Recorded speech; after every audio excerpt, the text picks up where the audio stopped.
Exactly. You have to color coordinate. It's a new thing. I agree. Okay.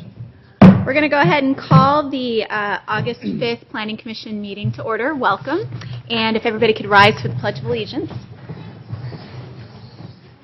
I pledge allegiance to the flag of the United States of America and to the republic for which it stands, one nation, under God, indivisible, with liberty and justice for all.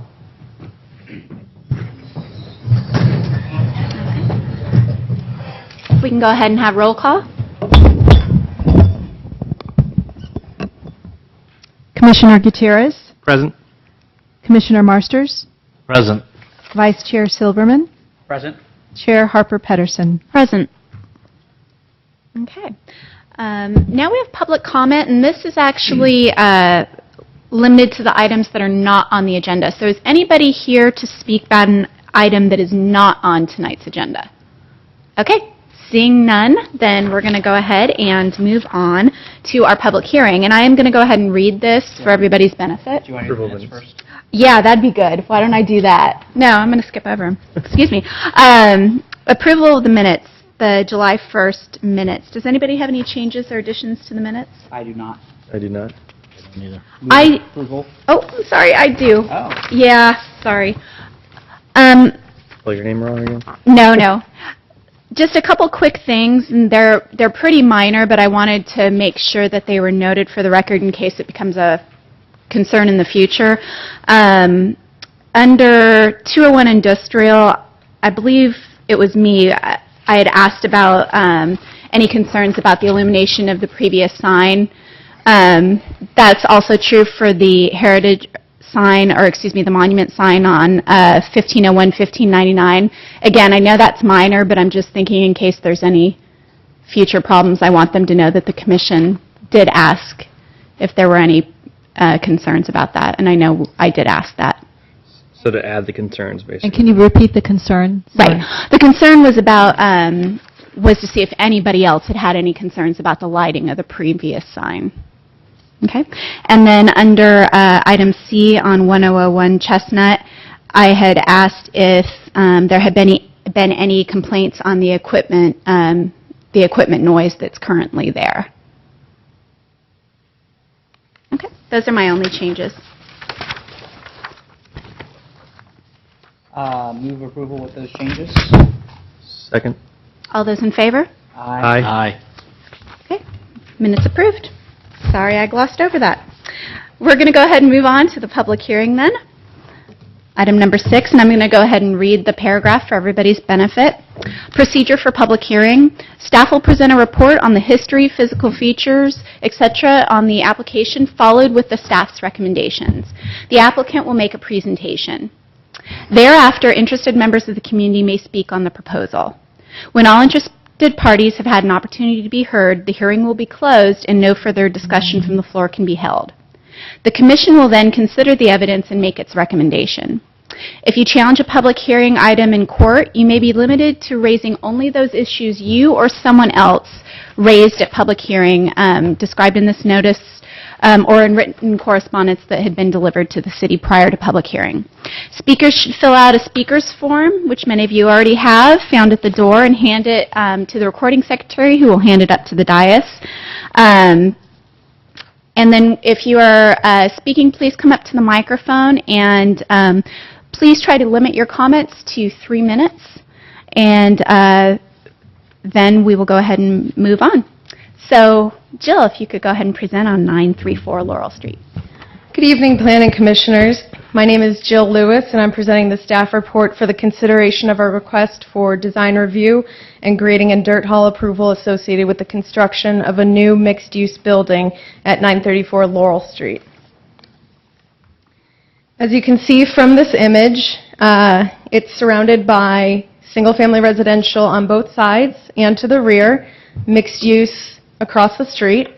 It's a 5,842 square foot vacant lot on the west side of Laurel Street between Arroyo Avenue and Morse Boulevard. The zoning is MUN, neighborhood mixed use, and the general plan designation is mixed use low density. The purpose of the MUN district is to provide an appropriate transition from mixed-use areas into the residential neighborhoods. This district allows a mix of residential and commercial development appropriately scaled to ensure a residential physical form to relate to adjacent single-family residential neighborhoods. Allowable uses include retail, commercial, and office uses, as well as residential development of up to 20 units per net acre. And this is the implementing zoning designation for the corresponding mixed-use, low-density land use designation as well. The project is a new 3-story mixed-use building, 2 commercial spaces on the ground floor. The front suite is 1,060 square feet, and the rear is 1,258 square feet. 2 two-bedroom apartments on the second floor, and the front unit is 1,108 square feet, and the rear is 1,121 square feet, and 1 1,550 square foot 3-bedroom apartment on the third floor. There are 7 underground parking spaces, including 1 van-accessible ADA space with storage for 5 bicycles. Also proposed are landscaping and other site amenities with 1,179 square feet of landscaping provided in total. So these are the required findings that you're asked to make this evening, and I'm going to go through and highlight them one by one. So the first is that the proposal is consistent with the applicable standards and requirements of this title, that title being Title 18, which is the zoning ordinance. A little tough to read, so I apologize. I just wanted to highlight the relevant development standards within the MUN district. So maximum FAR is 2.0 in this district, and the proposal is 1.5. The underground garage is excluded from FAR calculations. The maximum height of the structure depends on proximity to the RS district, which is limited to 30 feet within 40 feet of an RS district and 40 feet within 50 feet of an RS district. And so you'll note that this is a standard that applies to both height but also to setbacks. And so you'll note that at the height at 30 feet is within 30 feet 3 inches from the RS district, that's to the rear of the property, and 39 feet 9 inches within 40 feet 2 inches of an RS district. So that's why the height is staggered at the rear. Maximum stories, there was a typo in the staff report. It should have been 3 is proposed. Minimum setbacks, you can see that the project meets all of these setbacks. The Laurel Street setback is 15 to 18 feet from the curb. The sides, you can have up to 0 feet setback. They have provided 7 feet on the right side and 5 feet on the left side. The rear is 30 feet minimum adjacent to an RS district, and the minimum setback that they have provided at the rear, as I explained earlier, is 30 feet 3 inches. The required side yards for residential uses, which applies to walls containing windows only. The right side is 7 feet for kitchen, closet, study, and bath. The minimum on the left side is 5 feet for bath and kitchen and 10 feet for bedrooms, which complies with the requirement of the MUN district. The minimum residential open space is 150 square feet per unit. Because there's 3 residential units, that turns out to be 450 square feet required. The project has provided 2,073 square feet total, including both private and common open space. And the minimum amount of landscaping is 20%. They've provided 20.2%, which is the 1,179 square feet provided earlier. For residential units with 2 or more bedrooms, the required parking is 1.5 spaces per unit in the mixed-use districts, with at least 1 covered space per unit. With 3 apartments with at least 2 bedrooms per unit, the required number of parking spaces for the residential use is 4.5 spaces, or we round up to 5. Since the two proposed commercial suites are each less than 1,500 square feet in area, they're not required to provide parking for those two commercial suites, provided that the future tenants are retail, personal services, eating and drinking establishments, food and beverage retail sales, offices, and banks and financial institutions. The 7 total spaces provided in the garage are enough to serve the residential units and still have 2 extra parking spaces. A memorandum that was attached to your staff reports recommended that due to the single-lane ramp and amount of maneuvering required to get in and out of parking spaces within the constrained area, that the garage parking be limited to residents and employees of those commercial suites only.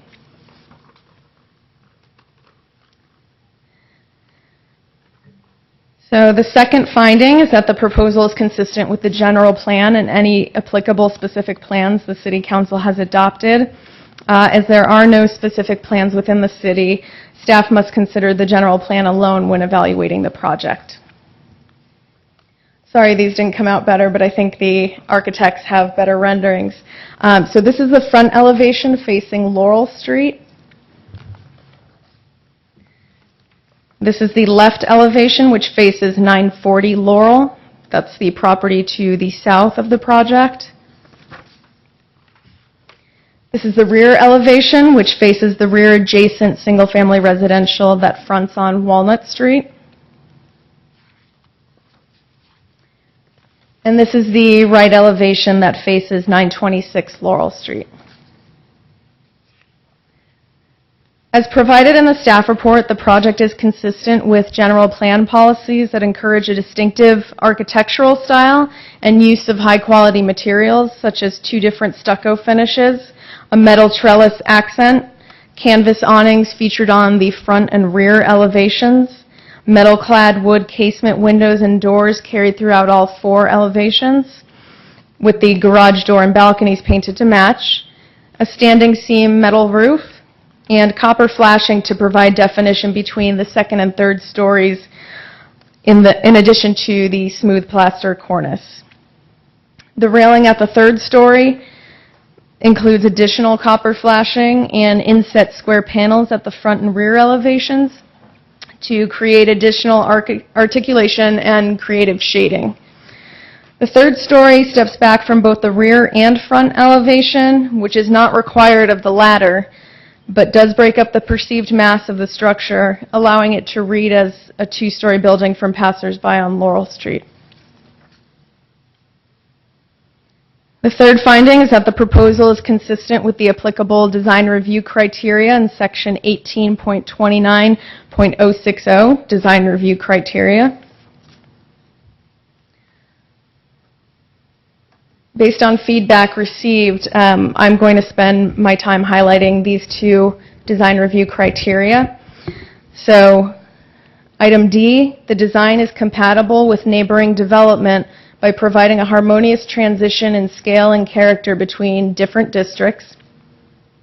And E, that the project contributes to the creation of an attractive and visually interesting built environment that includes a variety of building styles and designs with well-articulated structures that present varied building facades, roof lines, and building heights within a unifying context that encourages increased pedestrian activity and promotes compatibility among neighboring land uses within the same or different districts. So criteria D, if you look at the general plan policies and actions that have been in place since 2009, policies LU 9.5 and LU 9.13 encourage buffers, building scale and massing transitions, screening, setbacks between new multifamily residential development and adjacent single-family neighborhoods. Actions LU 9.1 and LU 9.2 direct the city to update development standards to address transitions between multifamily residential adjacent to single-family homes. Jill, can I ask you a question? Can you go back one? Sure. We don't have a set of standards for the transitions between multifamily residential and single-family homes, do we? Yes, you may recall that I went through and described, I can go to the slide.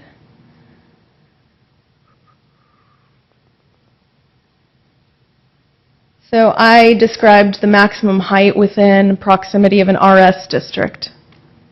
Okay, but that's really,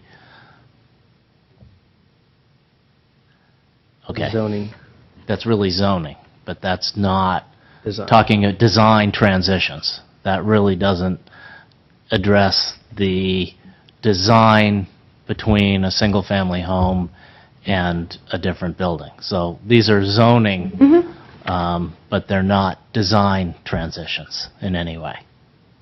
Okay.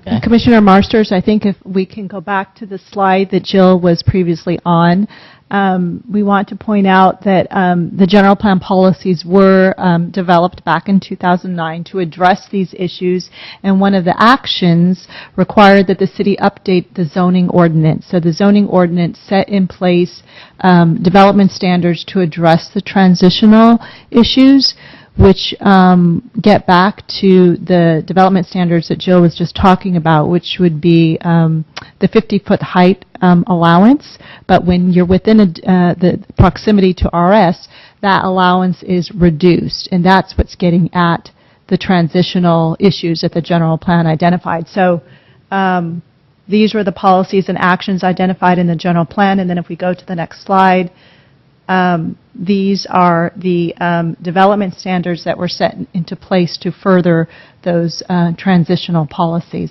So, Jill, if you'd like to continue, or if the commission has any more questions, we could take questions after. Thank you. Okay. As Lisa mentioned, the updated zoning ordinance from 2011 provided the development standards I alluded to earlier.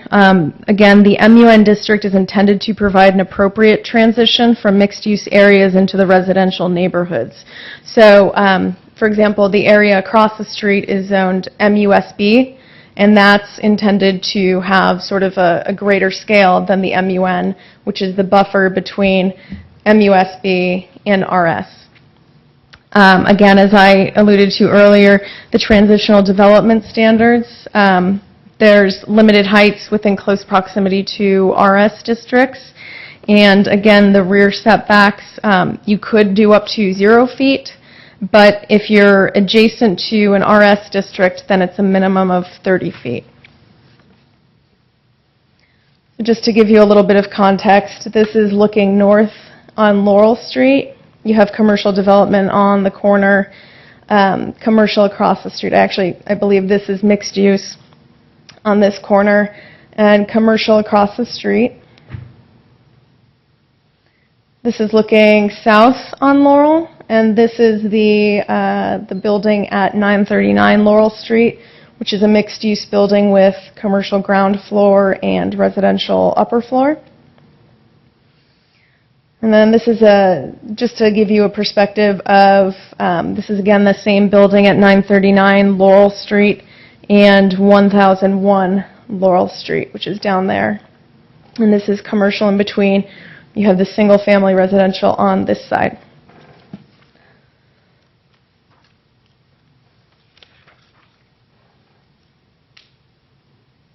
So, excuse me.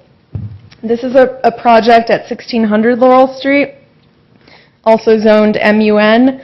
This is an example of a structure that would not be allowed under the current zoning standards. The alley is not taken into account as a separation, so essentially this project has a 0-foot rear yard setback, and this is RS6. This is a more recent example. A project that was recently completed has a 34-foot setback from the rear property line, which is along here. This is the 34-foot distance. And you can see that this building was built with a 0-foot rear yard setback, and this is the same building in the distance at 1600 Laurel Street.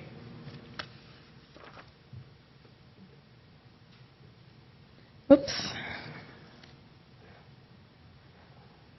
All right, the final required finding is that the proposed grading will not affect the drainage or lateral support of other properties in the area, is consistent with the general plan and municipal code, and will not be detrimental to the public health, safety, or general welfare. The proposed underground garage requires the removal of earth since the site is flat. It's 1,331 cubic yards of cut with 4 cubic yards of fill of that cut for a total off-haul amount of 1,327 cubic yards of dirt. The Planning Commission approval of this entitlement is required when grading exceeds 1,000 cubic yards. The proposed haul route, which has been approved by the Public Works Department, is a left turn onto Laurel Street, right onto Arroyo Avenue, left onto El Camino Real, right onto Holly Street, onto the Highway 101 north ramp towards San Francisco. The anticipated fill location is a nursery in Half Moon Bay, and conditions have been added to the grading and dirt haul permit to ensure that dirt removal is done safely and in a controlled manner. So staff recommends that the Planning Commission grant design review approval to allow the construction of a new mixed-use building consisting of 3 new apartments above 2 ground floor commercial spaces and an associated grading and dirt haul permit to remove 1,327 cubic yards of earth from 934 Laurel Street. And these would be the suggested formal motions, and I can take any questions you may have of staff at this time. Does anybody have any questions for Jill at this point? No? Okay. Thank you, Jill. Is the applicant here to make a presentation?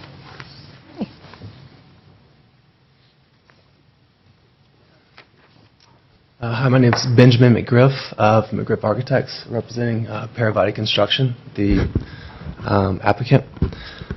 First off, I want to thank Jill for that presentation and introduction.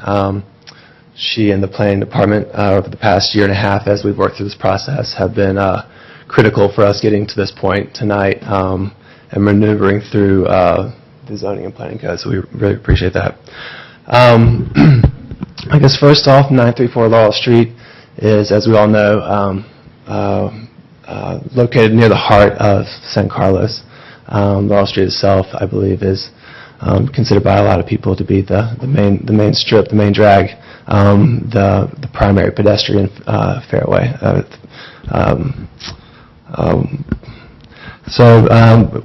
Given this site and its importance to San Carlos, and its proximity to the public transit, the Caltrains, the bus lines, pedestrian-friendly restaurants, and shopping, we felt that a mixed-use proposal would be not only appropriate but encouraged for this type of site, where we can provide ground floor commercial space as well as upper floor residential units, and take advantage of this great infrastructure provided. I don't know if we can use the slide that has the, is that possible? That has the elevations on that? Because we have a small version of it. Mm-hmm. Here we go. Actually, we're good if we can do that. Renderings?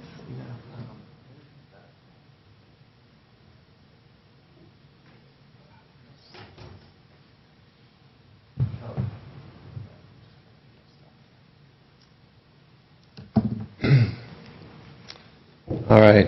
There's going to be a little bit of overlap with some of the things that Jill had mentioned, but we're just going to kind of point to parts of the renderings to help illustrate it. The underground parking accommodates 7 cars. You can see the entrance here. And the idea was to eliminate the eliminate surface parking and give that over to, again, more commercial space for the neighborhood, as well as landscaping at the sides and rear yards. The 2 small commercial spaces at ground level help to activate the street.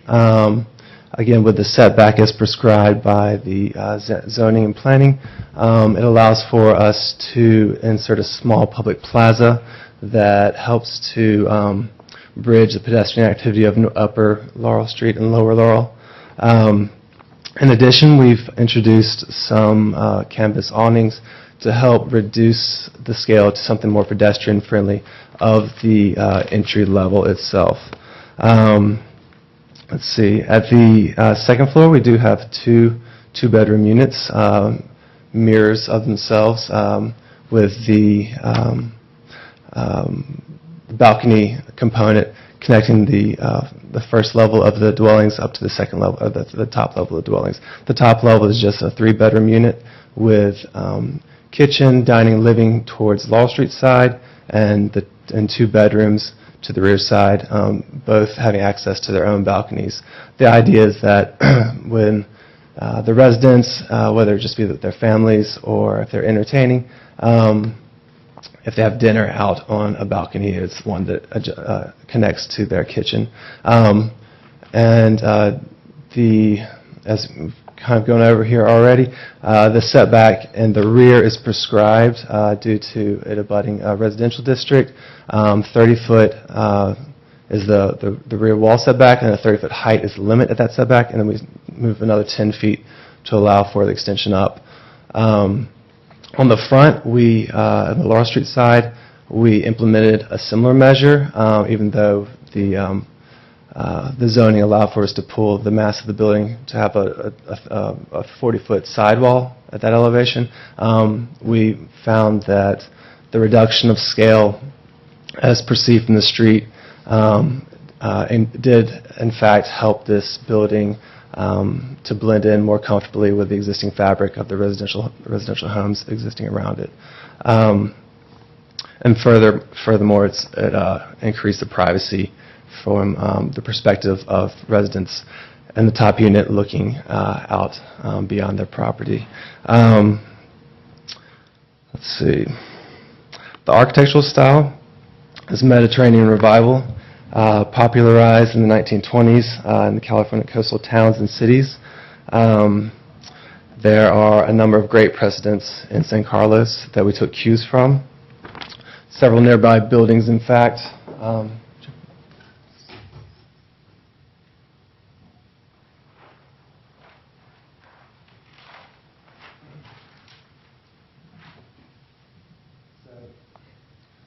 These first two on the left are directly across the street on Elm here. This is a multi-family complex next to a single-family residence. It's a good bit taller, but you can see how with the setback and some screening between the two properties, we felt that it allowed for a nice buffer that they can coexist. Oh, sure. So it's top left. And the one just below that is another great Mediterranean/Spanish revival. That's actually the complex of buildings located just to the north of this, the one right across the street. And again, just a few more other precedents of California coastal examples of Mediterranean revival that helped to popularize the style that we're drawing upon for influence in our design. Within, I guess, the primary, two of the components of Mediterranean are the Italian and Spanish architecture types. You can find some of the Spanish elements within the balconies and the low slope roofs. Some of the Italian components are the Doric cornice line, but together comprise this mix of European influences that resulted in this American interpretation of the Mediterranean revival. Let's see. All right, we're going to move on to landscape. And one of the components of the Mediterranean revival originally was a lush landscape environment. And central to that was a natural palette that allowed the building to look at ease and set within. So that's where our smooth plaster finish and lace stucco plaster finish that are created by their integral color comes from the limestone that's crushed to create the binder, or to create the base for the plaster itself. The dark wood of the balconies I've mentioned before is mirrored and mimicked in the dark bronze of the windows, doors, awnings, and roof. And then we have a softer light warm green with a light gray canvas awning at the front and rear. Yeah, let's do the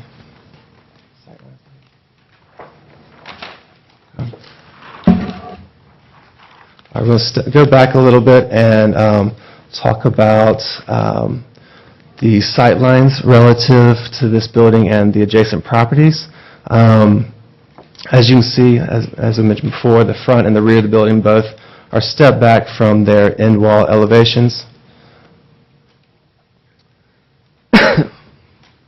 And one of the things that does is, as it's shown in the diagram at the top of the sheet, you can see potential residents standing at the Walnut Street, most Walnut, the interior side of the top unit closest to Walnut Street, and with his cone of vision limited by the top of the parapet, which is actually the balcony for the rear of his unit, as well as the large cork oak tree together fully block the view. Not just of the backyard, but actually the rear elevations of the abutting properties to the rear. So in addition to this, as we started to mention with the existing cork oak tree, which is a prized species, not just for our site, but from a lot of the neighbors, that set the tone for the rest of the remainder of our screening for the rest of the property. From the northwest side, we'll be introducing in some Italian cypress in a hedgerow along the fence to both, again, screen the building from the street, but as well as add privacy for the residents of the abutting property. On the southeast side, we have a series of pear trees going in, along with some copper string to grow some vines along the fence. And then at the rear, we have we'll be planting some 10-foot hedges along the three sides of the rear yard to additionally screen below the canopy of the existing cork oak, as well as a new Chinese pistache at the southernmost corner of the yard.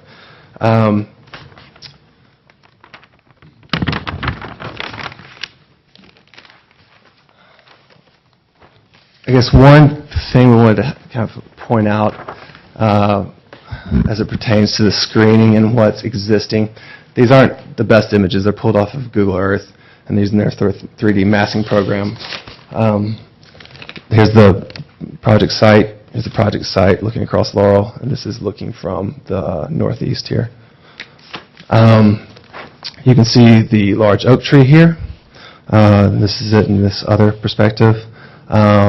There are a series of mature Italian cypress already planted on this property line of this abutting neighbor. It's hard to see, but it's along there. And there's an existing row of various trees and dense growth along other parts of the Walnut Street side property line fence. So the point I'm trying to get at here is that this building is pretty well set in or shrouded to a certain degree as it is with existing vegetation, and we intend to supplement that with some of our own.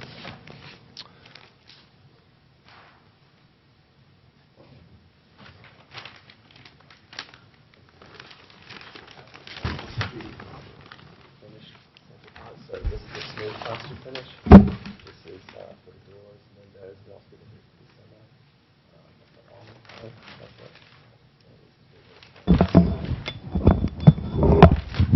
And can you just repeat that in the microphone for public record? So I'm bouncing around a little bit here, guys. My apologies. That plaster sample is an example of the smooth plaster that'll be going over most of the building. That is the color as well. At the lowest level, little tough to see in the rendering, but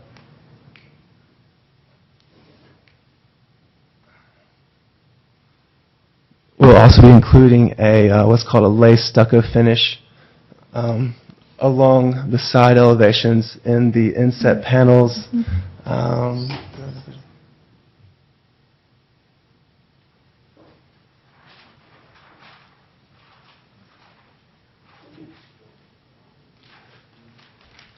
Which occur as you move down both of the long elevations, and similarly on the other side. It's in reference to kind of the rusticated base that was popularized at the turn of the century in buildings of this kind of small rise type.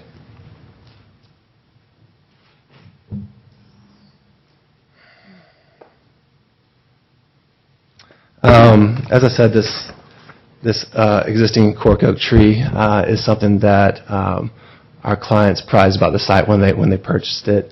And it's something that's important to the success of this building. And it's also something that was voiced to us in our initial outreach meeting with the neighbors. The health and longevity of this tree is, I think, important to the community at large. I think in your packet there should have been a letter from our arborist who brought in and gave recommendations about how we can ensure its health and well-being. In addition to that concern, the other primary one was that the building was too tall. At the time, our initial proposal was 1 story taller. If you step from the rear property back 10 more feet, you can actually go up to 50 feet. That's what our initial proposal was. And after talking it out with them, taking that information back to our clients,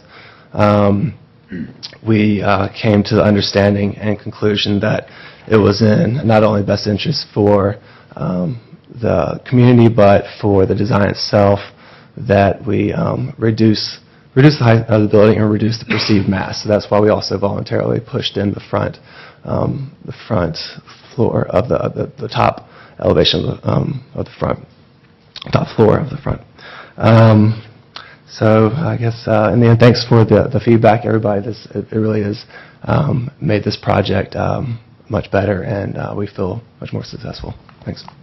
Oh, really quickly, does anybody have any questions for the applicant at this time? No? Scott? No. Jesse? I do have one question.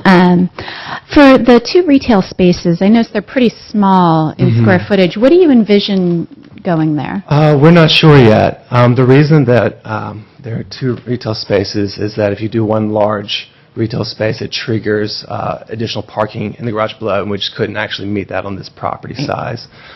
So we're not entirely sure. There's some suitors, but we don't know who will exactly be yet. Okay. And, okay, that was my only question for now. Thank you very much. Thank you. Great. Okay. We've heard from the staff and from the applicant, and so I'd like to go ahead and start public comment.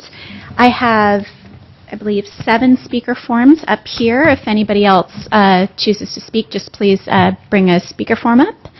And we're going to go ahead and start with Brad Sorensen. Please come to the microphone. Thank you. Hi, I'm Brad Sorensen, 21 years at 913 Walnut. We're a couple houses north of the project site. My main concern, I think, is setting a precedent on that side of Laurel as far as privacy for the Walnut Street yards go. And I realize the structure is set back, but when folks are out on their patios looking down into our yards, it's a little not intimidating, but I think it interrupts with our privacy a bit if we're out working the yard or sitting on our own decks. And I'm wondering if there's some way to essentially keep the building at 2 stories so we would feel a little more privacy in our backyards. Thank you. Thank you, Brad. And Inez? Okay. Okay, great. Larry, would you like to come up? I'm Larry Vanderveen. We live at 929 Walnut. We've been there 25 years. I'm going to need more than a couple of minutes because we haven't had 18 months to maneuver around in the planning department. That's okay. It sounds like Inez gave you some time, so. I'm representing a petition which you all, I don't know, have seen. It was submitted to you in February of 2013, and it was not apparently considered as part of your recommendation. So I want to make sure you hear it now. It's got 45 signatures on it, representing about 30 residents, most of whom are on Walnut and Laurel. We are adamant that the 4 particular issues that are described in the petition are not being satisfied by your review. We have an issue with 3 stories because of the line of sight drawing. May I use your drawing? I showed you a drawing that has a line of sight cone if you're standing inside the window, but if you're standing on the deck out here, you get a much larger angle. We think that that angle is sufficient that all but the last 5 feet of a lot can be viewed. I would suggest that you build scaffolding, go stand on it at that height and see for yourselves. So line of sight, 3 stories, really does impact our quality of life. It's intrusive. Secondly, we think that the precedence of building a 3-story building on Laurel will continue all the way down the block. So it doesn't impact just the 3 houses that are adjacent to this project. It impacts everybody. There's a letter provided in here from one of the property owners that says he intends to do the same thing. So we're looking at least 4 more structures similarly. So we're worried about the impact of that precedence in our block, in the 1000 block, and in the 1100 block. I don't know if you've ever tried to park on Walnut Street, but it's not possible to do so during the daytime. We think that the underground parking, if it's going to be restricted to use by tenants and 1 commercial spot, will simply exacerbate the parking problem on Laurel, which it does every business day. So the more commercial property that's built on that side of Laurel, the more parking we have on Walnut. Very simple. We also think that the standard that you describe in your municipal code section is not being met, in particular as it pertains to LU 8.11, discouraging the abrupt changes in building scale. In that block, even in the multi-use space across the street from this site is only a 2-story multi-use, I believe. You're asking to put a 3-story multi-use where there isn't one now. There is no 3-story all the way from the 900 block, 1000 block, and 1100 block of Laurel. There's some 2-story, no 3-story.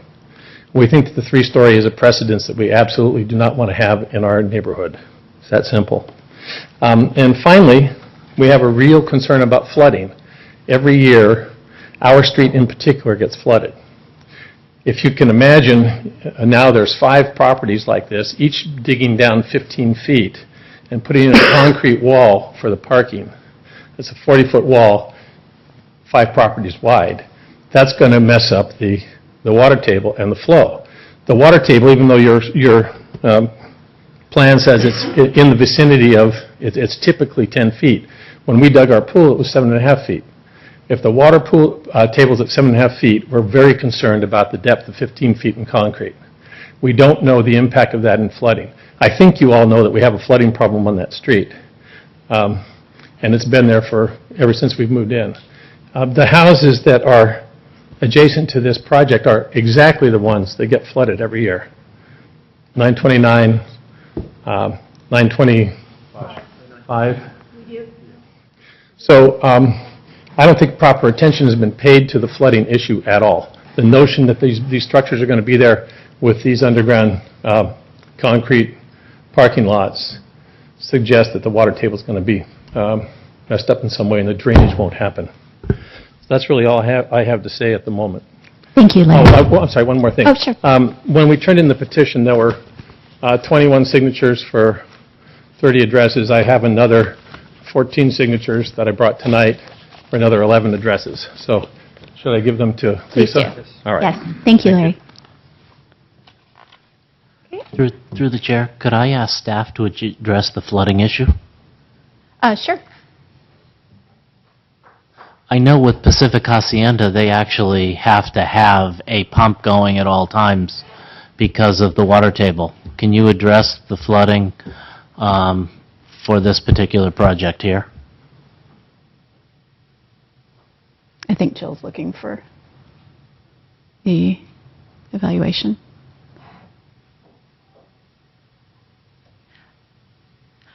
Can we come back to Jill? Okay, great. No, I highlighted that too. Good question. Can we have Marge Boots?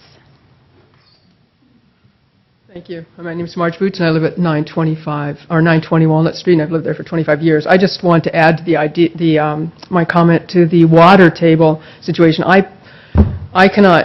I think there's some sort of an artesian well underneath that region, because there's so much water that just seeps up from the ground. It's just incredible. So we're getting all the runoff from up above us, and to block it off even further, it's just going to be a disaster through that house. My house is very old, and so there's an old cistern there, and there's sumps, and I siphon up. I cannot tell you how that intermittent duty of that sump pump is not intermittent, it's constant duty, all throughout the day, just cycling through water that I get in my property that just comes down and sieves through the land. So there's just incredible water going through. And I'm on the north side going to the next, and I'm right in front of the property that is proposed. Thank you. Thank you. May I have Virginia Duran?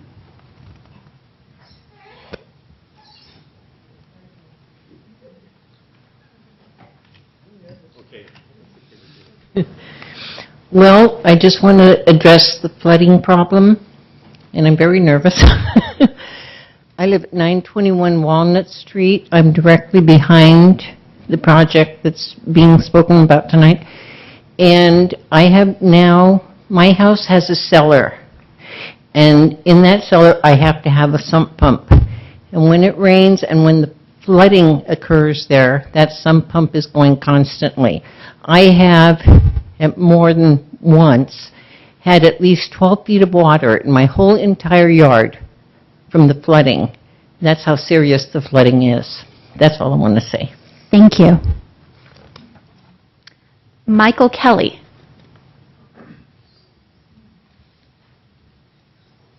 Hi, good evening. My name is Michael Kelly. I represent the Kelly family. We've owned the property, or been the family. The property's been the family since 1964. Want to validate, number one, the flooding issue. Currently, we have a tenant. We live at 925, or the property we own is 925 Walnut Street. Last few years with the rain, we've definitely had issues with the flooding. We've had to reimburse tenants that live there due to flood damage into the garage, into the small house that resides right by the property line. So that is a concern. The second concern would be in terms of the parking. We understand that with the additional additional commercial space, parking is a problem, and based on the square footage, that is going to create overflow. I want to know how the city is willing to handle the overflow. There is no parking on Walnut Street during the evening, or during the day, and obviously with the complex here, the design is to have a destination point, and that's going to just add additional traffic in the evening. I do want to comment on the architect, that it's beautiful. I'd love to live there, but as and all of the detail to the surrounding areas, we do appreciate that. The other concern would be in terms of the actual property value. Based on research from Keller Williams, as well as Elaine Pinnell, National Association of Realty from 2006 to 2011.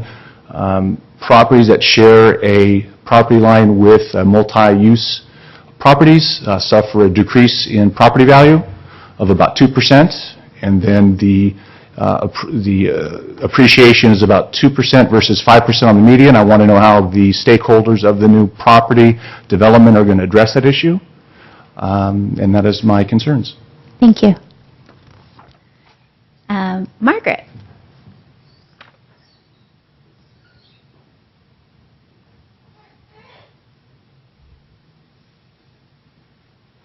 Hello, I'm Margaret Pye. I live at 926 Laurel Street. In the lower right-hand corner, the little window that you see, that's my dining room window. I've lived there 19 years, and as you can tell, if you can imagine living in that house with nothing next to you large for 19 years, and then suddenly having that building proposed for that close to the property line. I thought it was 8 feet, but what I saw in the report here is it's like 7 feet. Right behind my dining room is my kitchen. One of the nicest aspects of my house is the nice, big, sunny kitchen window. I will never, ever have sunlight in my kitchen ever again because of the direction that this is. I had asked the developer if they could provide us with some mitigation, a skylight for our kitchen, and they were not able to provide any mitigation for us.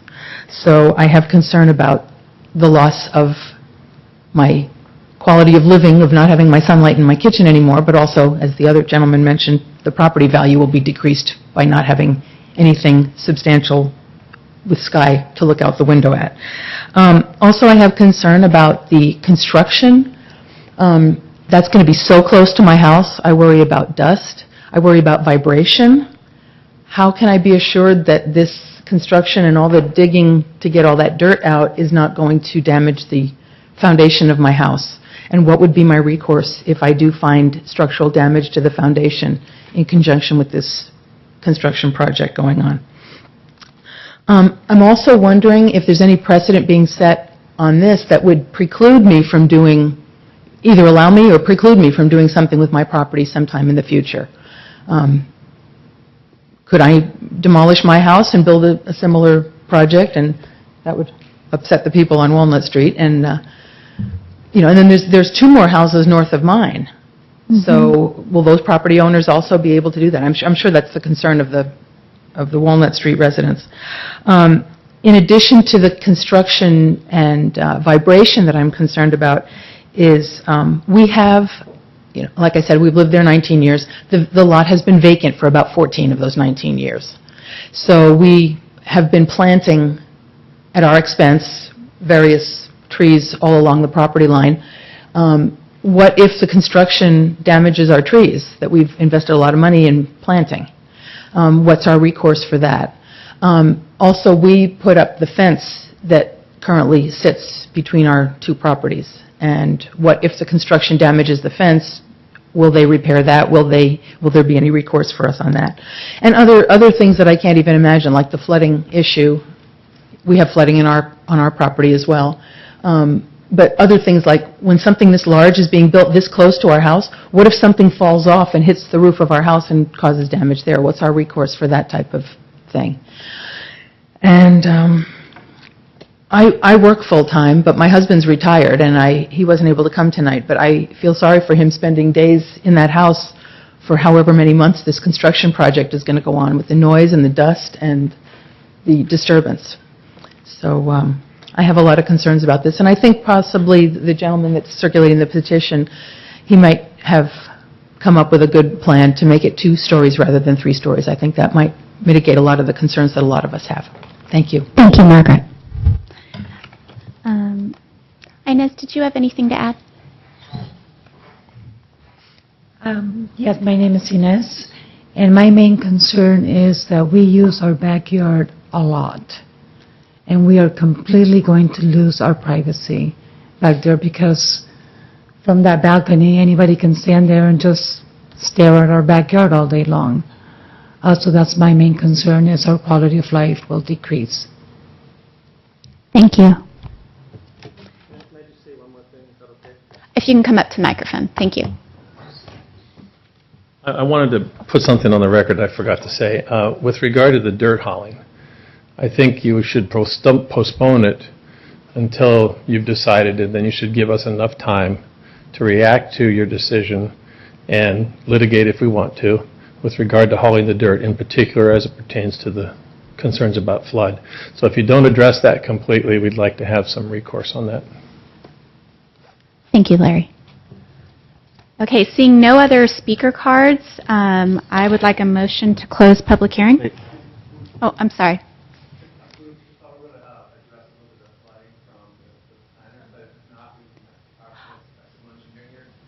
Right, I was planning on, do I need to keep public hearing open to address those?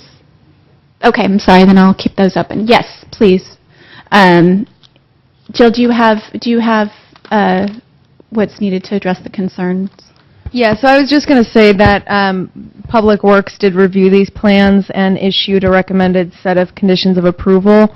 And one of them is that the applicant must submit a detailed drainage plan prepared by a licensed civil engineer. And then also that the applicant shall provide capacity calculations showing safe conveyance of all site drainage. So I'd like to defer to the civil engineer to better explain those if I can. Great. Can I have the civil engineer come up? Thank you. And what's your name? My name is Travis Lutz, project civil engineer, and I just want to discuss a little bit about the drainage. And that is, the city would require that all drainage is handled just like it had been. We're not allowed to change or alter the existing drainage patterns. So that being said, for this project, we wouldn't be able to change. Everything's going from towards the bay at this point, going from Laurel towards the bay. We would certainly not be able to allow any water to cross back towards the back property line at all. So I don't see increasing the amount of water there.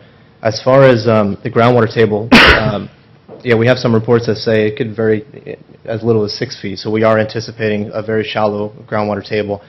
Groundwater table is very likely to fluctuate up and down, but typically it doesn't fluctuate very significantly horizontally. So that's why a lot of underground tanks that leak kerosene and solvents, it takes literally decades for that to travel hundreds of feet. So the horizontal traveling of groundwater table is not something I would think would be adversely affected either. So that being said, I think that's why the city staff has determined that the project would not adversely affect the adjacent properties from a drainage perspective. And that is, we'd be connecting all of our downspouts. That would actually have to go onto the Laurel property, and we would not be able to increase the amount of water leaving the site based on the pre-existing conditions. That would be the hydraulic calculations that the city would require as well. So. Does anybody have any questions for the civil engineer at this point? If the water is flowing from the west to the east, and you put a concrete wall across there. Surface flow, correct? Surface. I mean, because the groundwater table isn't just constantly bleeding into the ocean, right? Well, if the water table is 6 feet down, right? And help me understand this, Sure. okay? And you essentially sink a garage that's going to be 12 to 15 feet below ground. Right.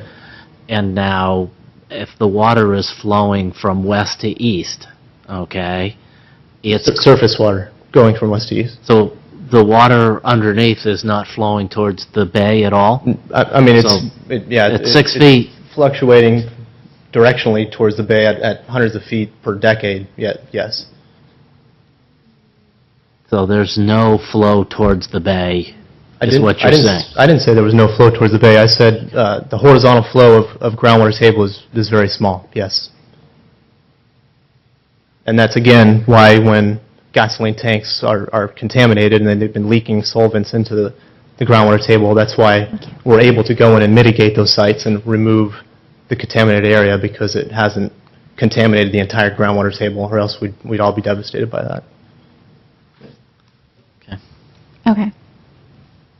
Any other questions? Thank you. And then you had another question for Jill, did you not? Or was that already addressed, Scott? The flooding plan. Flooding plan. Yeah. Okay. Great. I have another speaker, Sharam Imami. Did I say that right? Sharam. Thank you. Come on up. Hi everyone, my name is Sharam Imami. I'm the owner of the property at 935 Walnut Street. I've lived there since year 2000. The approval of the 3-story building at 934 Laurel Street would not only violate the privacy rights of all the residential properties on Walnut Street, which are adjacent to the Laurel Street, but it sets a bad precedence for all the future proposal on adjacent lots in Laurel. As was mentioned by Larry before, as it is already, we have a parking problem on Walnut Street during the week. Also, it was mentioned that our property values are going to depreciate, and there's been no discussion of how we can get compensated for that. And I believe that there should be clear demarcation between commercial zones and residential zones.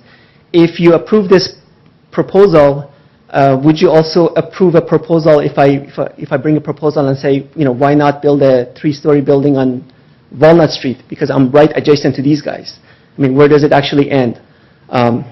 So I therefore ask the City Council not to approve the proposal for the 3-story building at 934 Laurel Street. I don't have any problem with building a 2-story building, but I think 3-story building, it really violates the privacy of all the adjacent lots. Thank you. Thank you very much. Just a point of information to make sure I'm doing this procedurally correct. If we have questions that were brought up by public comment, do we raise them now, or do we close public comment and then have a conversation up here? Good evening. Valerie Armento, City Attorney, substituting for Mr. Rubens, whose law firm is located across the street and therefore is conflicted out. You should take all testimony with the public hearing open, and then close the public hearing when you're ready to have just a discussion among the commissioners. Great. Thank you.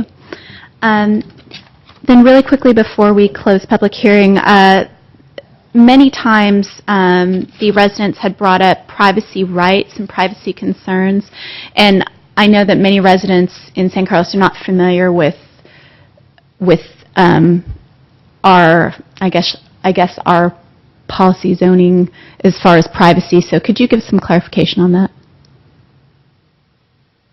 I mean, as I understand, we don't really have a right to privacy. Am I correct about that?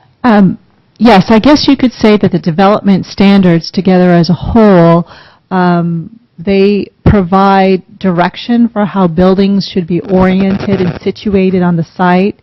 With design review, we're not only looking at the massing of the building, its orientation, placement, requirements for parking, but landscaping too. So you consider everything in total. And I know that oftentimes landscaping is utilized to address privacy concerns, but you are correct that we don't have specific development standards to address the visibility from one neighbor to the next neighbor. That's just, we don't have development standards for that. Right. Thank you. Really can get up. Really, if you want to get up and speak briefly, but it's not from the audience. I'm sorry. That's why I was asking for a motion. Simple question. How tall can fences be? Through the chair. How tall can fences be? They're 6 feet, and you can do an additional 1 foot of lattice. That's our typical standard. I know that in other zones, for example, in commercial zones, I think there is some latitude to extend the height, but in residential areas, it's typically 6 feet with 1 foot of lattice. Thank you. Okay. Thank you, Larry. This really is going to be the last exception, then we're going to close public hearing, but thank you. 2 quick questions. Number one is how large are the trees that are going to be planted at the new location? And second, I would like to request a potential independent audit or second opinion on the civil engineering. I was very unimpressed with the response due to the flooding, and that is going to be a major issue with the property, seeing how that we are downwind of all water. Thank you. Can you address how large the other back tree is? How large is the existing cork? 45. And how large will the other back trees be? Please come up.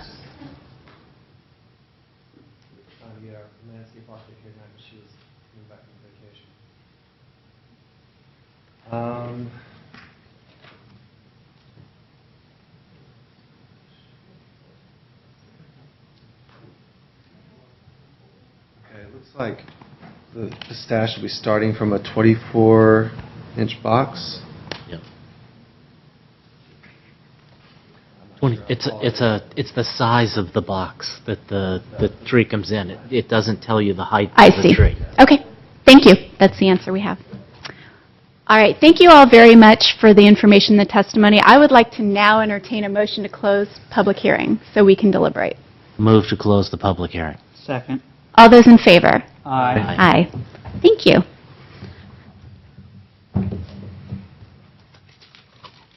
Okay. Scott, why don't we go ahead and start with you? You're on the end now, so. I was hoping you'd start with... Would you rather me start the other way? Yeah. I'll start with Scott. Go ahead. Start with Scott. Start with Scott. Okay. I can start with David. I don't care. I don't care either. I mean, my major question is a legal one. I'm trying to understand what I need to actually find. I mean, to be frank, I look at the design review criteria, and I look at policy LU 8.19, LU 8.11, as well as design criteria D and E, and I just don't see how I can possibly find them. So I guess my question is, do I actually need to find that this is compatible with the neighborhood behind in order to approve it? And I guess this is an interplay with the earlier comments about the development standards. If the development standards are met, does that mean that this project is meeting the design criteria as well? Is that what you're saying? I'm just wondering, are the design criteria and the development standards two different things? Because that's my understanding. Yeah, I'll let Valerie respond to that. But what I can state is that the development standards that we went through in the presentation, particularly with respect to height and then setbacks, as you recall, that the numerical limitations were more generous for a project in the mixed-use neighborhood zone if it were not next to RS. The zoning ordinance provides stricter limitations when a project is adjacent to a residential an RS zoning district. So you have MUN on one side and RS on the other side. They're facing each other on, with separate streets with different intentions, and the zoning ordinance contemplates that. So the development standards are intended to address those transitional aspects, and the design review criteria D, I believe, simply repeats that intention. So is it your view that if the development standards are met, then the design criteria are met? That is why staff is recommending approval, because the development standards that require greater setback and reduce height limitations when adjacent to a RS district meet the intent of that criteria. So that is what staff is basing its analysis upon, and why we find that we can make, that's why we're offering a recommendation of this project. And is that true of the policy LU 8.19 and LU 8.11, that those are also satisfied if the development standards are met? I mean, and let me take it out of the abstract. So policy LU 8.19 says residential structures shall be designed to be compatible with existing structures in the vicinity, avoid obstructing views from adjacent structures or views of community importance, avoid interference with the right or ability to use solar energy, and be consistent with community design principles. Let's say, for instance, the home that's immediately adjacent to this project at, I guess it's 928, is it? Or to the north? The one directly to the north? 26. Yeah, Margaret's. 926. If 926 wanted to put solar panels on its roof, presumably it now can't because this building is next to it. Is that a problem? Yes, if the neighbor had solar panels on their home and they relied on that, and the project was coming in with a generous amount of landscaping that is going to prevent sunlight from shining onto those solar panels, this would be something we could take into consideration and maybe suggest an alteration to their landscape plan so that the adjacent owner can utilize those solar panels as originally envisioned. So, I'm trying not to play gotcha here, but then it sounds like what your answer means is that meeting the development standards doesn't mean that they've met that they've satisfied these policies. Ultimately, we can look. This This building clearly meets the development standards. I would say that the general plan policy, the general plan has numerous policies, as we all know, and not every policy is directly, sometimes you find policies that may don't want to use the word in conflict with each other, but they don't line up perfectly. Policies are intended to guide the decision-making process. So whenever there's a question, say, for example, about the solar panels, the decision-making body could rely on a general plan policy to require a condition that maybe some other kind of tree be planted or not be planted next to the solar panels. However, with the zoning ordinance, with the development standards, those are requirements that shall be met. So policies are what a decision-making body would use to make require certain conditions, where development standards, they need to be met. They either are met or they're not, or they're asking for a variance for a very good reason.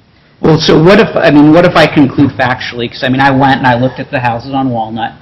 Most of them are one-story. I'd say 2/3 look like they're one-story and 1/3 look like they're two-story. And I look at them and I say, a three-story building is not a gradual transition to those one-story houses.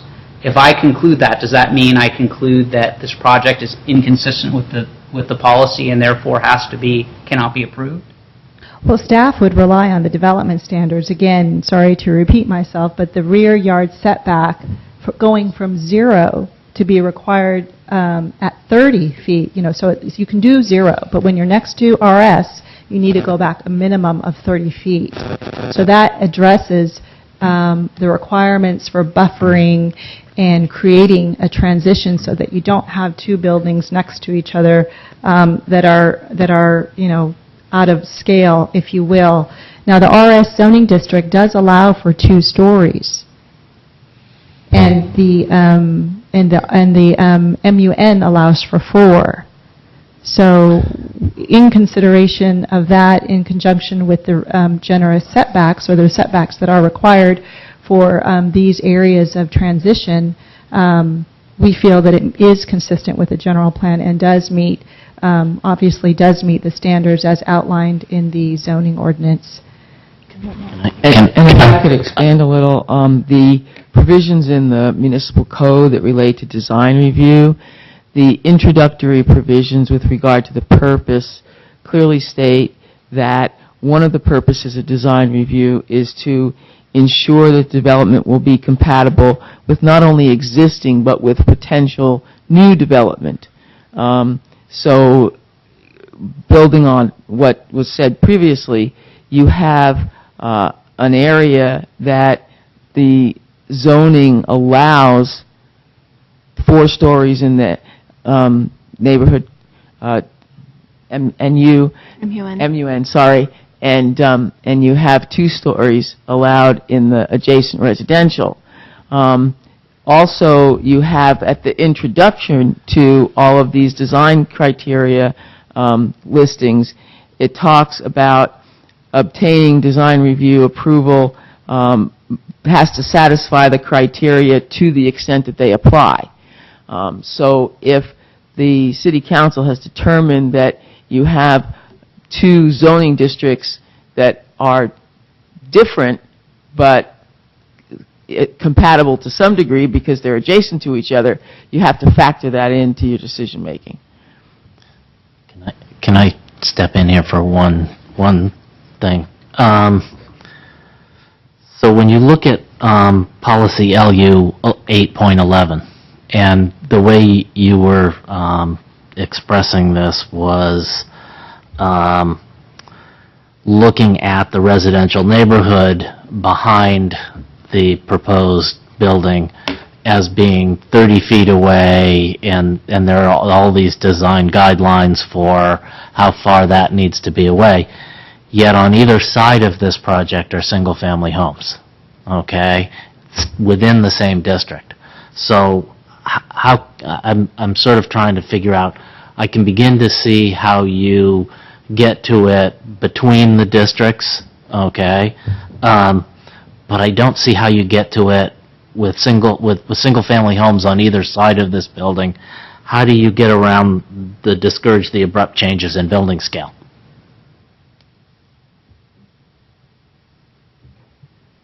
The properties sharing either side, fronting onto Laurel, are all part of the MUN zoning district. And this area, through the general plan update, was identified as an area that has a potential to change over the next 10, 20 years through the life of the general plan, and it was therefore zoned accordingly. It has a land use designation of mixed use, and then a zoning designation that adheres to that overarching general plan land use designation. So in the ordinance, zoning ordinance, the side yard setbacks could be 0. I believe there are no transitional development standards for the side yard setbacks. They could just be 0. And the applicant, in response to the existing, and maybe they can explain this better than I, has chosen to provide some degree of side yard setbacks with landscaping within those setback areas to serve as a buffer between the two properties. So in regards to the requirements of the ordinance and thinking about overall site design and compatibility with existing environs, staff finds that is not an objectionable response of the project. See, Quickly, Scott, you were on the general plan committee, correct? was on the general plan Okay, advisory committee. because I Yes. think the same concerns, I actually see all three of us have the same thing circled around the disruption of scale. Yeah. And I'm wondering if that was the intent of the committee for the 900 block of Laurel to not be single-story, single-family homes 30 years from now. The intent was to transition to mixed use, okay? Okay.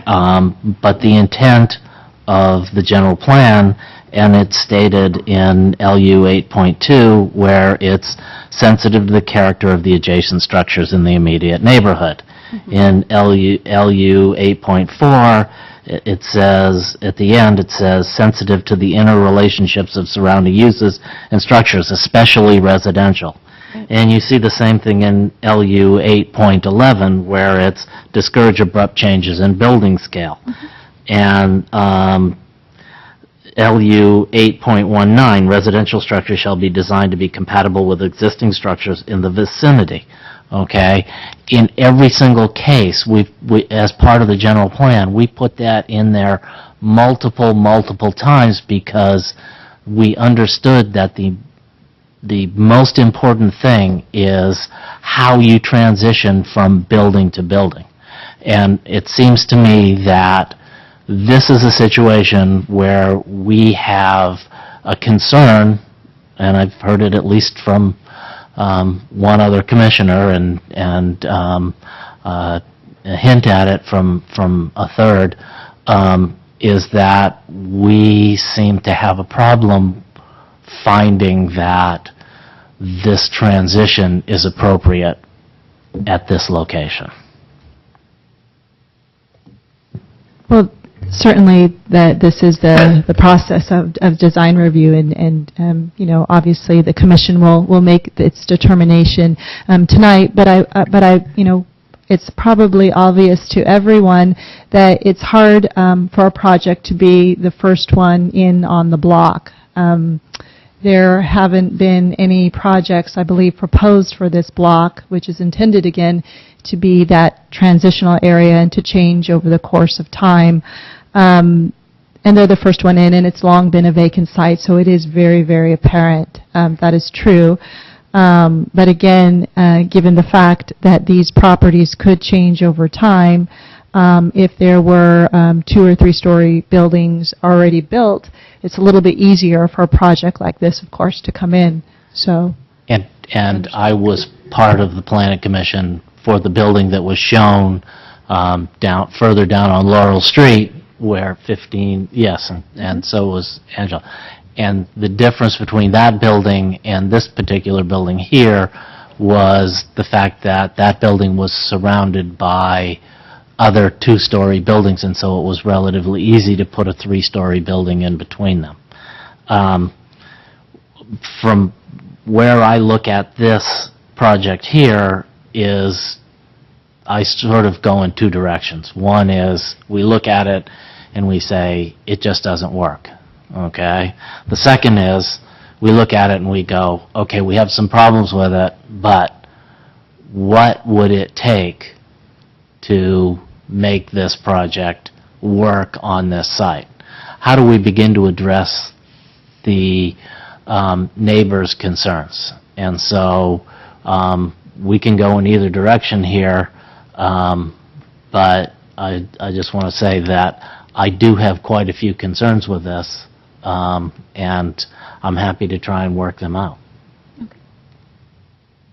Jesse? Well, I think I'm looking at your notes and I'm looking at my notes. I think everybody marked LU 8.2, LU 8.11, so obviously there is a clear distinction that we all have issues. Does anybody up here have any additional issues beyond the scale?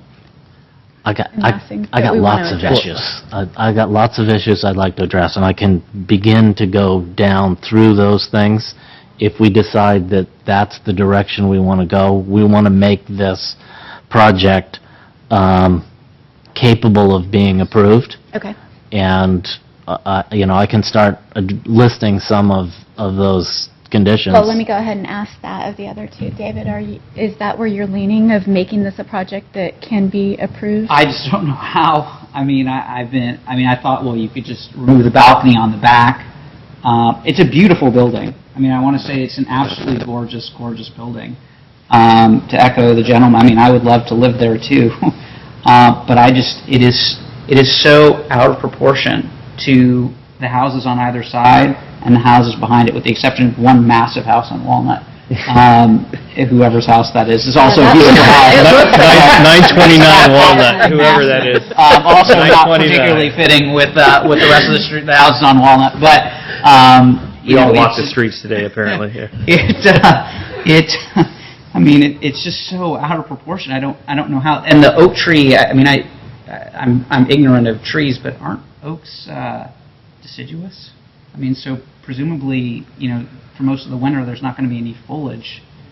But I don't know. It doesn't really. I don't know. I'm willing to entertain. I'm not willing to say there's no circumstances in which I could ever approve a project that is remotely like this one. Mm-hmm. But I cannot come up with anything to do it. Jesse, where are you at? Yeah. Well, a couple things. One, I have some random questions, actually, just as this all is going. Length of time for one of the things that keeps on jumping out to me is this, the excavation.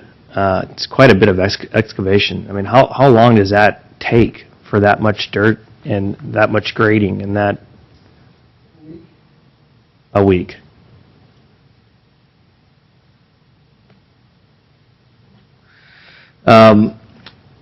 Is there any example of a under 6,000 square foot lot that has below grade parking in the city of San Carlos? Because I've never ever seen that. Not that I can think of, actually.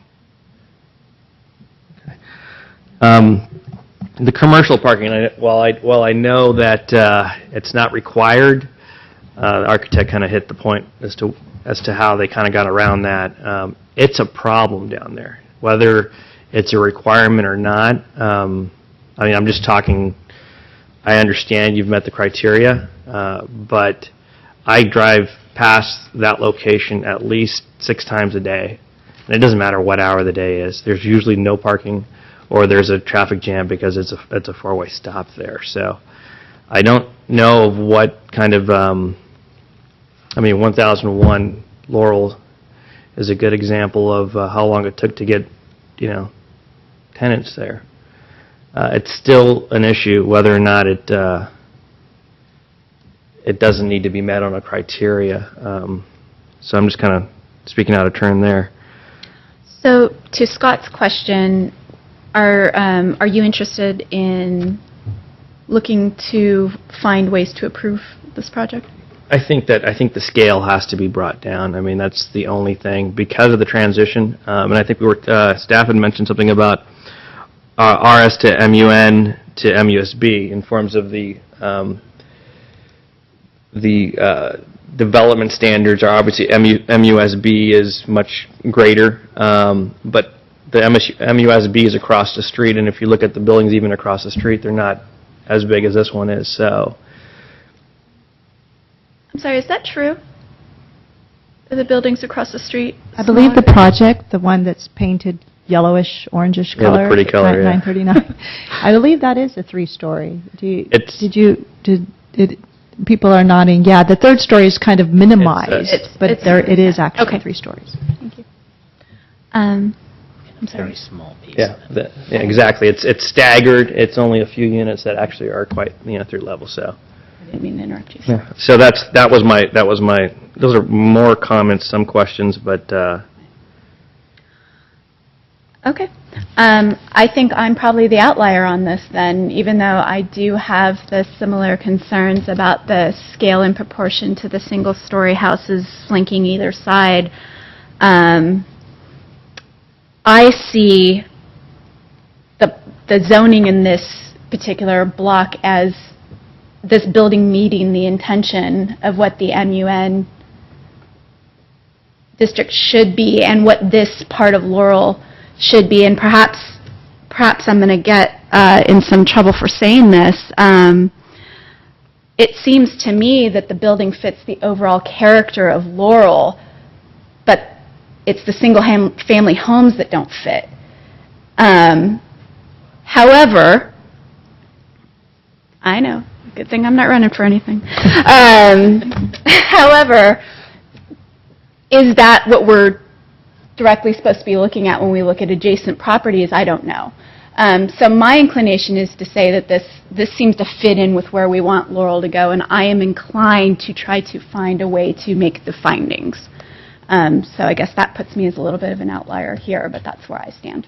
I'm willing to go either direction. I have a fairly long list of things that I would like to have addressed. Okay. Why don't we start with that list? Okay. So right from the beginning,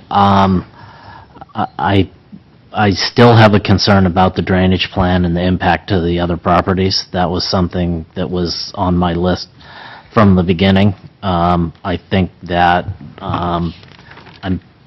although the civil engineer stood up and talked, it doesn't necessarily make sense to me that the putting that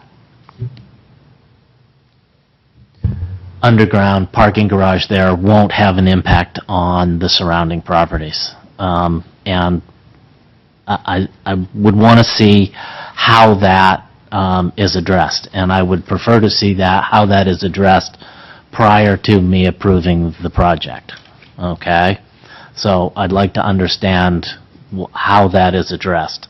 I vaguely remember how it was addressed with Pacific Hacienda, but I know they have pumps going 24 hours a day pumping water out from around that. Let's see. I have a bit of an issue with the back of the project. It's beautiful. The problem is that it's designed to look at the neighborhood, okay? And I counted, I think, 11 or 12 windows. 1, 2, 3, 4, 5. Okay, so there's 10 very large windows looking back at the neighborhood, okay? I have less of an issue with the ones on the first floor. The ones on the second floor, I have a much bigger issue with, and the ones on the third floor are really an issue for me.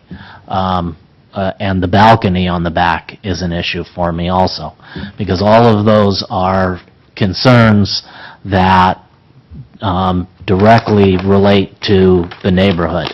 And I really like what you've done with the front. I like that you've put the balcony on the front, because I think the buildings that are facing Laurel Street should be geared towards Laurel Street. The idea of this transition zone is to bring those buildings and make them part of Laurel Street and minimize their impact to the neighborhood. And I think you've tried to maximize the impact to Laurel Street and maximize the impact to the neighborhood. So somehow the back of that building needs to be minimized, whether it's higher up windows that, people aren't looking out. The balcony, I have an issue with. I'd like to see a better landscaping plan. A 24-inch box pistache, I put one in front of my house. It's 10 years old. It's 20 feet high. Okay, so when I look at that, I go, they're going to wait 10 years, and it's going to be 20 feet high, and it may block the second-story windows. So I think that from my concern is you need to either start with a larger tree or one that's going to be fast-growing and fill in that space sooner rather than later. I want to make sure that that you don't just minimize the impact to the buildings right behind, but sort of onto the sides also, so that if you just put 2 trees in the back and then you sort of put trees along the side, you're sort of missing all the rest of the neighborhood that's out there. And many of them here tonight had concerns. And so I think that there has to be additional landscaping, and landscaping is probably the primary way that we buffer buildings from each other and privacy concerns. We normally address those through landscaping. Let's see, what else? I have a problem with the parking. There is no parking for guests. There is no customer parking. I can't imagine that we are going to build a building and have and assume that these people are never going to have anybody come and visit them, and that there are not going to be any customers to come to visit the businesses that are in there. I understand that you aren't required to have parking spaces and you're getting around that by having smaller things. You're still going to have customers, and parking is an issue, and I'm going to ask about parking later when we have our sort of talking commissioners' questions. I have some concern about the light fixtures and how they may potentially spill over into the neighboring yards. I've just seen a building where the building was supposed to have lights that shine down, and the lights shine the whole side of the building. And so I have a question about the lighting for that particular building. And the parking impact on the residential neighborhood is another issue. We're getting to a point where, unfortunately, we need to think about permit parking. And we're thinking about it and as a suggestion in other parts of the city. And right now, there's a huge impact to your neighborhood, and it's not going to get any less. It's only going to get worse the more buildings they put in. And the plan along Laurel Street is to put more of these buildings in. And so this is the first one, and I think if we set the precedent right, then the other buildings that come in along there can be done very well and can minimize the impact to the residents back there. And the developers can have what they want, which is they want that third story, okay? And the question is, how do you go about doing that and minimizing the impact on the residents there? Bike parking. I didn't see any bike parking out front, and I read the little thing about no bike parking, and I thought, okay, no parking for customers, no parking for guests, And you can't even... There's bike parking in the garage. But I assume that was for the residents. I see what you mean. Okay. So there's no, people can't even ride their bike to the business, okay? They've got to walk to the business. And I think that it's nice that we're encouraging people to walk to the business, but it's just not realistic in San Carlos to expect that everybody's going to walk up. And I'll keep going here, because I told you I had a long list. The balconies on the sides, again, I like the balcony that was set in, okay? I thought that was very well done. The balconies that stick out on the side there, again, that's sort of a privacy issue, and the fact that there's no, you're looking down on a neighborhood, and so that was one more issue. And then the last issue I had actually sort of concerns staff and the dirt haul permit. And I know we are looking at a dirt haul permit that takes the soil right down Holly Street.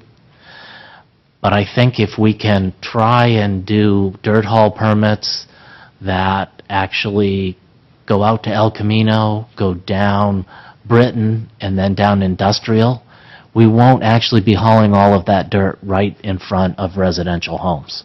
And so if there's a way we can consider in the future dirt haul permits that don't run directly through residential neighborhoods, that would be very much appreciated by the individuals that live on Holly Street. And I think I'll stop there. So just to clarify, these are the issues that you would need addressed to be comfortable approving the project? Yeah, I got Okay. one more. So the other concern, get us yeah, through it. that's okay. No, and I'm not sure we can do it all tonight, Right, but right. I Wanna know would what we like need. to hear some of these. The other concern that I have is this parking that goes down in underneath. And we saw this same type of parking plan with Wheeler Plaza, or the EIR for Wheeler Plaza. And one of the concerns we had was that when you come up out of that, you really can't see the individuals on the sidewalk very well. And so there was some kind of sign that we were talking about that would inform the individuals who are walking along the sidewalk that was a vehicle coming up out of the garage. So again, that's another issue that I think will somehow need to be addressed because of the slant of that, and because of, at least on one side, there's a fence, and you know, we're creating the same type of problem that we have between the bank in the 600 block of Laurel. Yeah, I know what you mean. Thank you, Scott.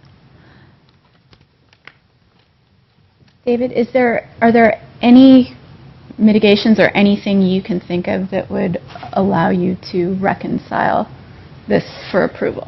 Well, I mean, it seems kind of irrelevant today because Scott can't vote for it as it is right now. I can't vote for it as it is right now. And I don't think we're going to get it resolved tonight. Is there So- anything you'd like to direct the staff to bring back as far as information that can help you make a determination? My concerns are primarily, I mean, I think the parking is a concern, but the zoning, I mean, this is consistent with the regulations. So, I mean, although it's a problem, it seems like it's more of a problem with the regulations than it is with the project. Right. You know, as far as the, you know, to give the civil engineer some credit, I understood what he was saying. Maybe I was the only one. You know, I have to defer to a civil engineer. I'm not a civil engineer. If he's saying that they have to deal with the water, I'm assuming they're going to deal with the water. My concern primarily is that this memo says I have to make findings that this fits.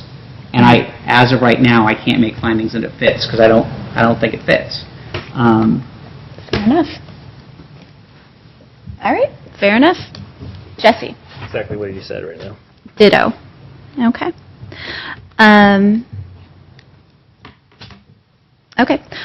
Well, since it sounds like then that at least 3 of us can't make the findings, I did want to address one quick thing, only that you had mentioned parking, and I know many of the residents had also mentioned parking on Walnut, and I do happen to be on the Downtown Parking Study Commission, and they did study the area, particularly in your neighborhood, and of course, not that you're surprised, there is a parking problem.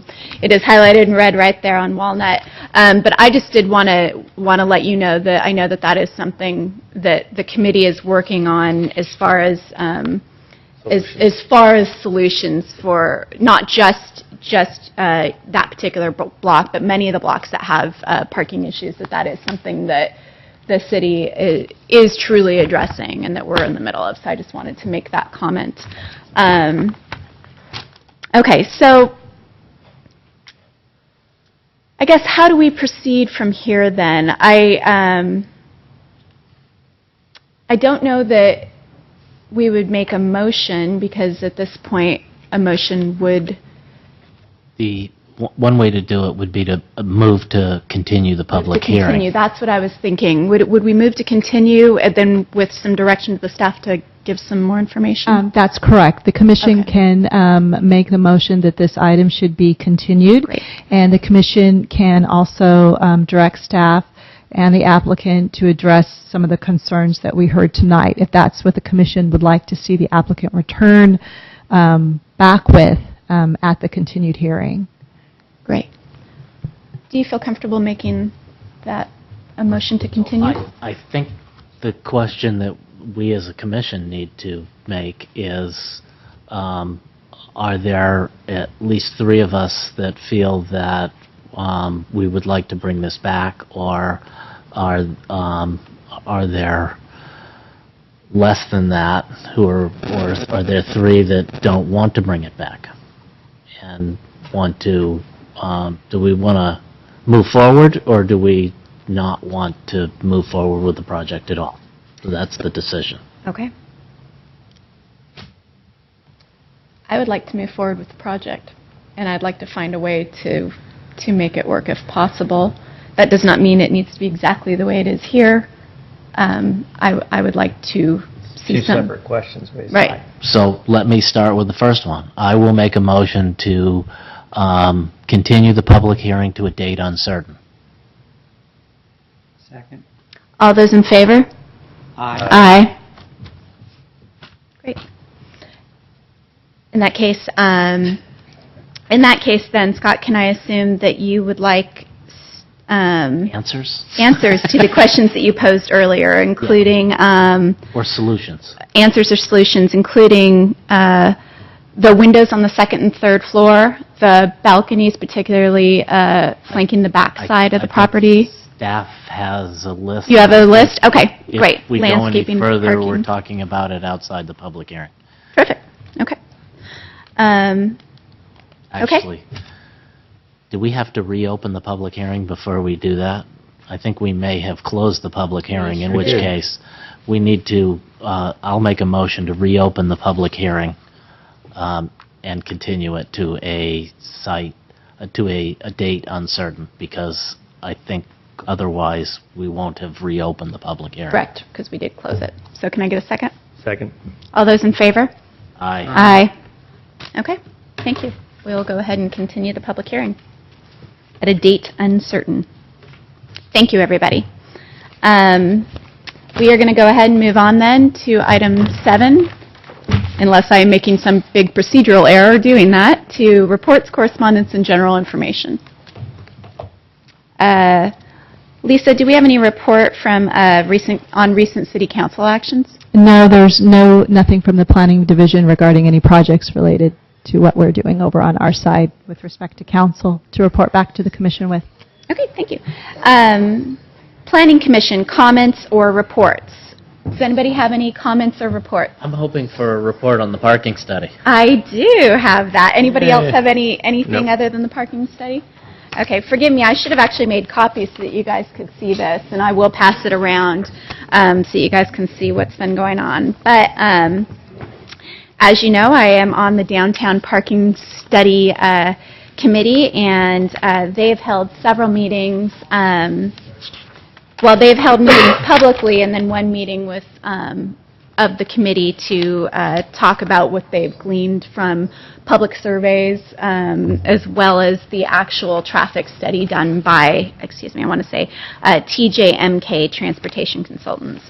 And though I'm probably not the best to summarize this, I might let Lisa do it. I would say that my assessment of the potential parking improvements seem to be really good, and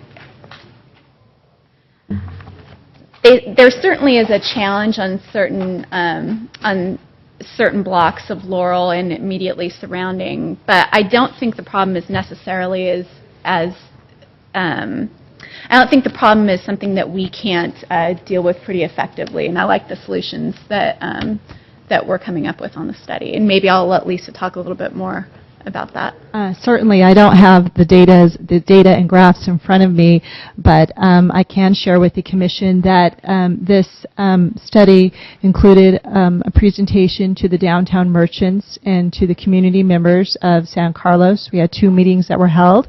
There were online surveys available online, and we received a pretty healthy response back. We have over 250 forms received from members throughout the community that will be compiled into a report that will then go on to be presented to the City Council.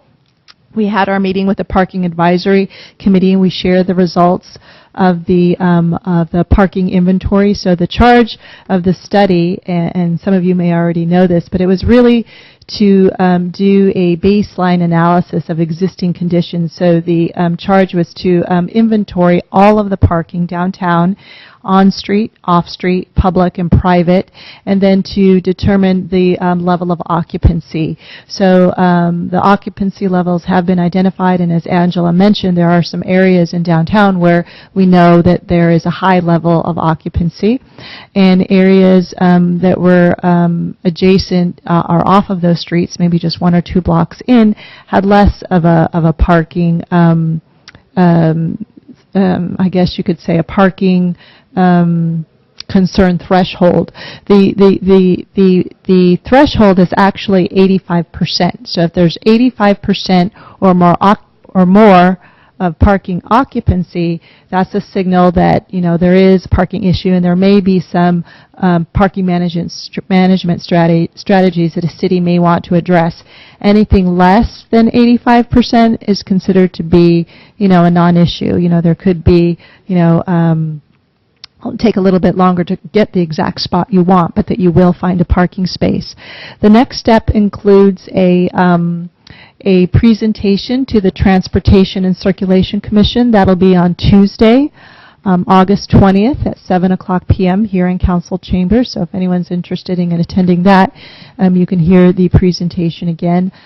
Following that, a draft study will be prepared and presented to the City Council for its consideration on any types of solutions they may want to seek at this time. So this first phase of the study was really to get an assessment of what the current conditions are in the downtown. It's been, I guess, last done was in 1999. So things have changed. That downtown is more and more new businesses are coming in, new projects are being developed. So it's a timely study to be done. Thanks, Lisa. Can I ask a quick question? When you say 85% essentially of capacity, are you looking at potential new projects? Are you looking at, for example, the plan along Laurel has always been to sort of develop the west side, and that's going to create additional parking constraints in that whole area. Have those things, or are those things going to be taken into consideration? I can't speak for the consultant because I don't have his expertise, but the 85% is of existing conditions. So I think that probably answers your question. And it's like you said, it's a moving number because things change and and the number can fluctuate over time. But at least we know what the situation is now with the amount of development that we currently have. I think one of the things I found most interesting in from the consultant's report is that the lot immediately behind town is usually at threshold, but Wheeler Plaza isn't. And I don't know that in several different times during the study, and I don't know that people know that. So one of the potential parking improvement strategies, probably one of the first ones that needs to happen, are wayfinding signs and also some awareness of available parking. Otherwise, you get people circling and circling that lot behind town when they could just go up one more lot and have an easier time parking. That's not going to solve every problem. That's just one example of a potential issue, a potential solution. Also, some shared use of private lots was another solution that was mentioned, and the businesses collaborating for a downtown parking improvement district was another potential solution. Though there were also many more They discussed. look way south on Laurel. So did they go all the way down to the end of Laurel? Yeah, let me show you what they Just remember the Salt Box project that we had. the parking. The parking down there is really bad. It goes south of Arroyo to Eaton.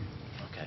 Yeah, and you guys, I'll pass this around. You're welcome to take a look at the whole thing, and this one is another copy. You're welcome to take a look at. Prepare one for colorblind people. If you're or people that can't read very, very, very small print. Okay. Any other Planning Commission comments or reports? Not for me. Okay. Any correspondence? I noticed we had a bunch on our dais. Any additional correspondence? No, the correspondence that came in concerning the public hearing item that we discussed tonight, those have all been provided to the Commission, and certainly any additional correspondence that comes in regarding this project will be submitted to the Commission. Thank you.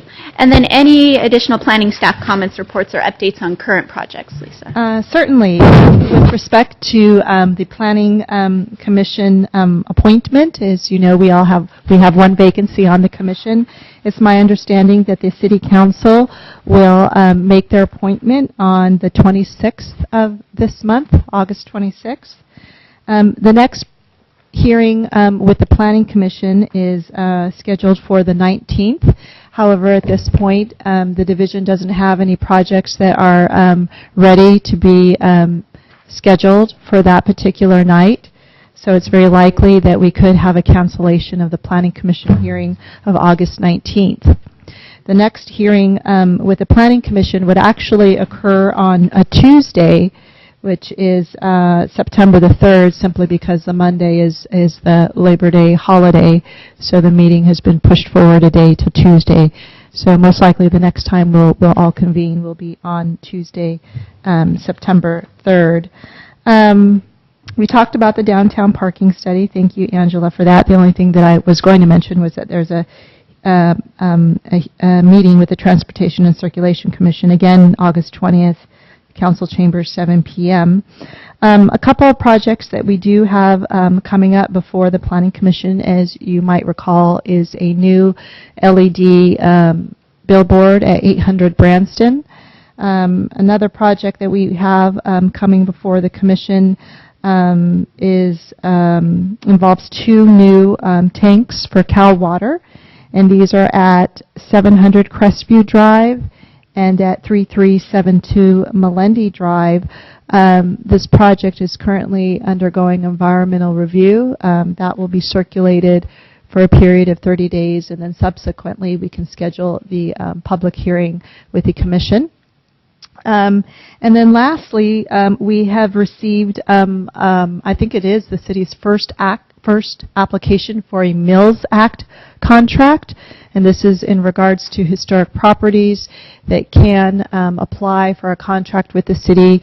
And basically what it does is it could potentially reduce the property taxes for the specific historic property in return for a commitment to upkeeping the property, the historic integrity of the property. So they outline a 10-year program of improvements. It could be maintenance, it could be reconstruction or rehabilitation, but in exchange for getting that tax benefit, they will be committing to a certain number of improvements that they need to make for the property. And this is the first one that's being submitted, so it will go to the Planning Commission and then be ultimately either approved by the City Council. What's the address? What's the address on that? It's 40 Pine Avenue. Pretty pine. Okay, thank you. How exciting. Yeah, and we do have a general plan policy for that we encourage that, so this will be our first one in, so it's nice to see folks doing that. And I don't have anything else. And Lisa, the Branston billboard is coming to us in September, right? We think? Well, I don't think it's going to be coming forward in September. It's been put on hold pending some amendments to the municipal code that need to be resolved before it can proceed. Great, thank you. At some point, we talked about updating the zoning or looking at potential amendments to the zoning ordinance. Is that coming forward at some point? Yes, thank you for reminding me. There is, as you might expect with adoption of an entirely new zoning ordinance, there is some fine-tuning that needs to be made along the way, and staff has been doing a very good job, which happens while they review projects. We notice certain things that need to be cleaned up, so we have a list of items that we will be bringing before the Planning Commission. Our goal is to do that before the end of the year, but as you know, we have a lot of things on our plate, so we'll see in terms of what comes before the other, but we are actively working on that, and that'll come before the Planning Commission. Thank you. Does anybody have anything else? Our DRC meetings, we're going to have any more this year? I'm sure you will. We have a number. In fact, that tends to be our highest volume of work is design review, projects that don't necessarily need to come to RDRC, but many that do. And we have a couple that are fine-tuning some of their drawings and design solutions. So we'll keep you informed, but I suspect that we will have some coming forward within the next, I don't know, I don't think we have anything for the 19th. I'll have to double check, but we'll be in touch. Great, thanks. Thank you. Okay. All right, if there's nothing else, I'm going to go ahead and adjourn this meeting at whatever time it is. Let me see. 8:57.